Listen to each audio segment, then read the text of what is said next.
C'est l'autre information de cette mi-journée, les chiffres du chômage au deuxième trimestre. Ils viennent d'être communiqués il y a une demi-heure. Et nouvelle baisse, Emmanuel Dutheil. Oui, on peut même parler d'une forte baisse si on ne regarde que les demandeurs d'emploi qui n'ont pas du tout travaillé sur le trimestre écoulé. Vous savez, c'est ce qu'on appelle la catégorie A.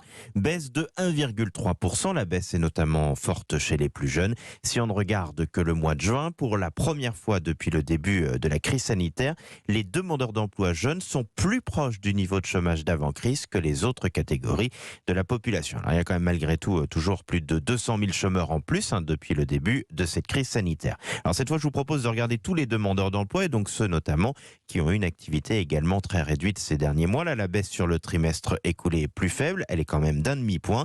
Avec 5 984 000 chômeurs, on passe sous le seuil très symbolique des 6 millions. Généralement, on considère que cette mesure est plus représentative de la tendance. Ce qui est sûr, c'est que la vague de faillite et l'explosion du nombre de demandeurs d'emploi redoutés au début de la crise ne se sont pas produites, grâce bien évidemment au gigantesque plan d'aide. Reste à savoir ce que donnera la reprise maintenant avec les nouvelles mesures mises en place en raison de l'envolée du variant Delta. Emmanuel Dutheil, chef du service économie d'Europe.